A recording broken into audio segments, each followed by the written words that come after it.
4 साल पहले अपनी जॉब बदली थी, नई नौकरी से खूब खुश हैं, लेकिन एक दिन उन्होंने अपना पुराना प्रोविडेंट फंड यानी पीएफ अकाउंट देखा तो पता चलता है कि वो इनएक्टिव हो गया है। अब इस खाते पर उन्हें ब्याज भी नहीं मिल रहा है।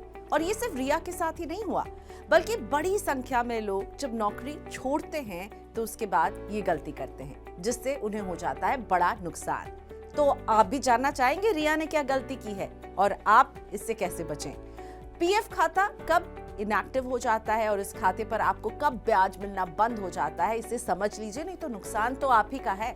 और इस बारे में क्या है ईपीएफओ के नियम, ये भी हम इस वीडियो में बताने वाले हैं। जब आप जॉब बदलते हैं तो पुरानी कंपनी से जुड़े पीएफ को नई कंपनी के पीएफ खाते में ट्रांसफर करना महत्वपूर्ण काम होता है।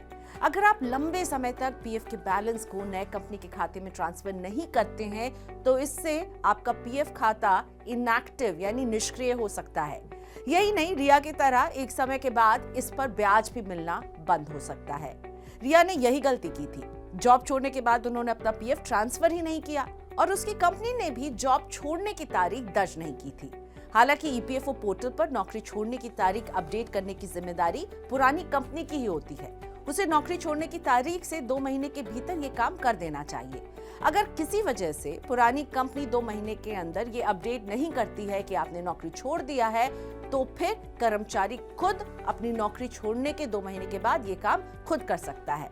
यानी आप ये काम तभी कर पाएंगे जब कंपनी 2 महीने तक जॉब छोड़ने की तारीख वहां पर दर्ज नहीं करती है। तो अगर आप खुद कंपनी छोड़ने की तारीख अपडेट कर रहे हैं तो ध्यान रहे कि आपका यूएएन अकाउंट एक्टिव होना चाहिए और आधार से लिंक्ड भी होना चाहिए।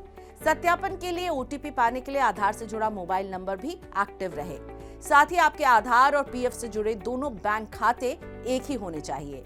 पिछली कंपनी से जॉब छोड़ने की डेट अपडेट करने के लिए आपको यूनिफाइड पोर्टल epfindia.gov में जाना होगा और मामूली प्रोसेस के बाद ये काम बहुत आसानी से आप कर सकते हैं। चलिए अब आपको बताते हैं कि कब आपका पीएफ खाता इनएक्टिव हो जाता है और इस पर ब्याज मिलना बंद हो जाता है। दरअसल ईपीएफओ ने पीएफ खातों को 2 कैटेगरी में बांटा हुआ है। पहला एक्टिव और दूसरा इनएक्टिव। जिन खातों में नियमित रूप से कंट्रीब्यूशन जमा होता रहता है वो एक्टिव खाते माने जाते हैं और जिन खाते में 36 महीने यानी 3 साल तक कोई रकम जमा नहीं होती है वो इनएक्टिव यानी कि निष्क्रिय हो जाते हैं। सक्रिय खातों पर हर साल नियमित रूप से ब्याज मिलता है, लेकिन निष्क्रिय खातों में ब्याज मिलना बंद हो जाता है। अगर कर्मचारी एक कंपनी छोड़कर दूसरी में जॉब शुरू कर देता है तो उसका पहले वाला खाता भी एक्टिव माना जाता है, जिस पर ब्याज मिलना जारी रहता है। अगर कंपनी ने एग्जिट डेट अपडेट नहीं की है और आपने इस पर गौर नहीं किया है तो फिर आपको ब्याज मिलना बंद हो सकता है। यानी नौकरी छोड़ने की तारीख जो है वो आपके ईपीएफओ खाते में दर्ज होनी चाहिए। जब आप नौकरी बदलते हैं तो अपना पुराना खाता नई कंपनी के पीएफ खाते के साथ मर्ज कर लीजिए। अगर किसी वजह से खाता मर्ज नहीं कराया है तब भी इस खाते में जमा रकम पर ब्याज मिलता रहेगा। इस तरह अगर रिया नौकरी जारी रखती है तो उनका 58 साल तक पीएफ कटेगा, जिस पर नियमित रूप से ब्याज मिलता रहेगा।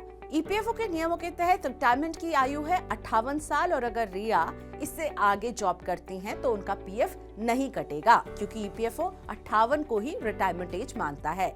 इसके बाद वो अपने पीएफ की पूरी रकम विड्रॉ कर सकती हैं। अगर यह रिटायरमेंट के बाद अपना पैसा नहीं निकालती हैं तो उस पर 3 साल तक ब्याज मिलता रहेगा। पीएफ के ब्याज पर टैक्स में छूट केवल कर्मचारियों को मिलती है और ऐसे में रिटायर होने के बाद अगर किसी का ईपीएफओ कंटिन्यू होता है तो वो कर्मचारी की श्रेणी में नहीं आता है और ऐसे में ब्याज की रकम उनकी सालाना इनकम में जुड़ेगी, जिस पर स्लैब के आधार पर टैक्स चुकाना होगा। रिटायरमेंट के 3 साल बाद पीएफ खाते पर ब्याज मिलना बंद हो जाता है। तो अगर आप चाहते हैं कि आपका खाता इनएक्टिव नहीं हो तो रिया वाली गलती नहीं कीजिएगा। यानी जब नौकरी बदलते हैं तो अपने पीएफ खाते को भूलिएगा नहीं, बल्कि उसे नए पीएफ खाते के साथ मर्ज कर लीजिएगा। और अगर नौकरी छोड़ दी है, नहीं करने वाले आगे, या फिर आप रिटायर हो गए हैं तो फिर समय रहते ही पीएफ का पैसा विड्रॉ कर लीजिए। अगर आप ऐसा नहीं करेंगे तो एक समय के बाद आपको ब्याज मिलना बंद हो जाएगा और इससे लंबी अवधि में आपको नुकसान ही होगा।